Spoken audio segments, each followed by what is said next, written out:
Magandang oras mga ka-good news. Nako, ito na ang kinakatakutan ng mga kurakot na opisyal ng gobyerno.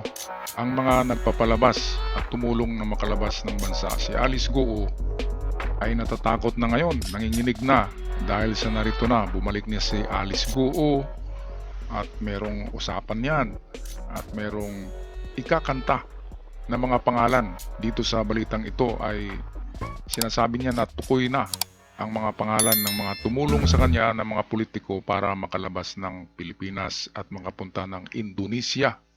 Ito ang bago-bagong balita kagabi lang ito sa GMA. Atin panoorin. Siya na ngang na-turn over ng Indonesian authorities itong si Mayor Alice Goo sa law enforcement groups ng Pilipinas. Sa katunayan, ilang segundo pa lang ang nakakaraan nang makaalis na itong convoy ni Mayor Alice Goo na maghahatid sa kanya sa passport na siya namang babiyahe patungo dyan, pabalik sa Pilipinas. Pasado alas 12 ng madaling araw, oras dito sa Jakarta, Indonesia, nang dumating ang mga tauhan ng NBI at Bureau of Immigration o BI. Sila rin ang DOJ team na sumundo kina Sheila Goo at Cassandra Ong noon at tumutok sa paghahanap kay Alice Goo, katuwang ang kanilang Indonesian counterparts. Pero para mapabilis ang pag-uwi kay dismissed Mayor Goo, dumating din pasado alas 3 ng madaling araw sina Interior Secretary Benhur Abalos at PNP Chief Romel Marbil. Grabe, ito talaga ngayon ang putok na balita. Siguro aabot ito ng isang linggo ang isyu na ito na pagbalik ni Alice Goo. Dahil kapag isa lang na yan sa Senado at Kongreso, ay babanggitin niya na ang mga pangalan ng mga tumulong sa kanya na makalabas. Pati na rin yung mga sangkot sa pugo. Kasi tinitreat na siya eh. Bali yung kanyang grupo mismo ay tinitreat na siya. Kaya bumaliktad na siya ngayon, nasa panig na ng gobyerno. Kaya napakalaking gulo ito.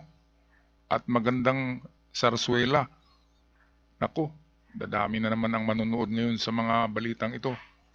Itong mga hearing sa Senado with Alice Goo. Siya nga pala, ang ganda niya ngayon dahil ang buhok niya maiksi na, kulay itim na, at smiling na siya ngayon. Hindi katulad noon na tuliro. Smiling na kasi meron na siyang kapanalig. Meron na siyang kakampi ngayon. Ito ang gobyerno. Ang gobyerno natin. Kaya lagot yung mga tumulong sa kanya at yung mga sangkot sa pugo. Ngayon ay kakanta na siya. Okay, balik tayo sa balita. Mahigit 10 na lahat ang susundo kay Goo. Kaya bukod sa paghaharap ng NBI at Bureau of Immigrations ng Pilipinas sa immigration officials ng Indonesia, we have process. The process first for like Sheila and Cassandra. Yes. We are trying to coordinate with the Indonesian police to fast track the documents. We just waiting from the police. may sarili ring pulong ang Interior Department at Pulisya ng Pilipinas sa Indonesian Police naman. Ayon sa BI, ilang beses nagpalipat-lipat ng pinagtataguan si Goo. Sa mga litratong ito, aking nakuha sa isang source na nakuha sa iba-ibang lugar sa Indonesia, makikita siyang may kasamang lalaki at maiksi na ang buhok. Bago naman siya naaresto sa townhouse na ito sa Tangerang City sa Indonesia, ay nagpaabot si Goo ng surrender feeders sa DOJ tracker team. Based dun sa information na binato sa akin ng ating informant, sinasabi na takot din daw siya, sinasabi niya sa Chinese mafia. Ayan, bumaliktad eh. Yung kanyang mga kasangga ay binaliktad siya. Yayariin siya, kaya ngayon bumaliktad din siya. At siguradong ang daming ikakanta nito, siguro 100 musika. At siya nga pala, yung mga attorney ni Alice Goo na mga sinungaling, nasabi nila ay nandiyan lang si Alice Goo. Ngayon, mapahiya talaga sila pag balik nila sa Senado. Hiyang-hiya. Ewan ko lang kung manipis yung mga balat noon sa mukha o makapal. Eh kung babalik sila doon, ang kakapal talaga. Kasi niloloko nila ang Senado, ang Kongreso, na sinasabi nila nandito lang si Alice Goo may lagnat kaya hindi makadalo. Yun pala ay nasa Indonesia na. At ang gagaling ng ng mga pulis sa Indonesia kasi halos 1 linggo lang yata nahuli kaagad doon. Dito sa Pilipinas, bakit hindi mahuhuli si Alice Goo? Dahil merong mga protektor, yan ang klaro. Okay, tapusin na natin ang video ito. Tukoy na rin ng BI ang mga personalidad na tumulong umano kay Goo para makapagtago sa Indonesia. Ayan na. Yung mga dapat na pag-usapan ay napag-usapan na namin. Ngayon, wala nang balakid. Kukunin natin si Alice, inaalis ang papeles at iuwi na natin sa Pilipinas. Kasunod Naku. nito, nakipagpulong sina Abalos at Marbil sa mga police officials sa Indonesia upang magpasalamat. Maya-maya pa, iniharap na kay Abalos si Guo. Ito, Alice. Oh, ikaw pala si Alice. ganda oh. Nakikita ko tayo before. Saan? Tarlac po, Sec. Ando ka ba nung mayor ka nun? Opo. Ando sila, no? Sila governor? Opo, Sec. Yung nagpunta. Ikaw talaga. Sa live stream ni Abalos sa Facebook, maririnig sa isang punto si Guo na humingi ng tulong kay Abalos dahil sa manoy death threat pero nawala ang audio sa tugon ni Abalos. Sec, patulong. Detective po kasi. Bale, basta importante. Ayun, bakit kaya naputol ang microphone, no? Siyempre baka mayroong sensitibo na sinabi. Ito, humihingi na ng tulong, death threat kasi siya sa Chinese Mafia. At hindi lang, kahit dito sa Pilipinas, yung mga nag-ano sa kanya, ay death threat din siya dito, kaya doble-doble.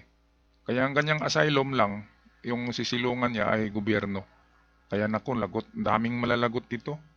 Puno na naman dito ang kulungan ng Senado at Kongreso. Ang ganda ng mga susunod na episode sa Senate at Congress hearing kapag nandiyan na si Alice Guo. Totoo, tingnan Opo, Sec. natin Opo. ito. Ha? Kaya nga, kumuha na kami ng private plane dito para maano. Kasi ako tingin ko para ngayon Chinese. Kasunod nito ay pinroseso na ang mga papeles ni Guo.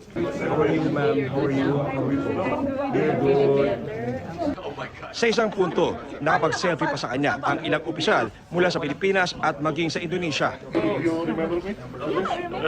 Iba talaga sa Pinas, no? Kahit basta maganda, selfie ka agad.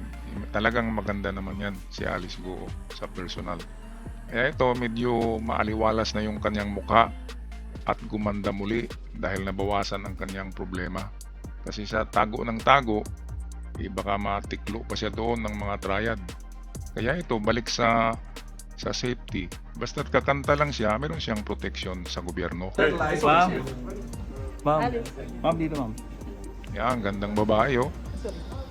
You're going home. How do you feel? I'm good. Yeah, I'm good. Okay now? Oh, she's good. Sabi niya, good. So maganda na. Ayan, oh. Maganda na ang kanyang aura. At masaya na siya. Lalong gumanda. Kaya atin na lamang abangan ang mga susunod na mga episode sa Congress at Senado sa kanilang mga hearing. Hanggang sa muli at nagustuhan niyo ang video, huwag kalimutan mag-subscribe.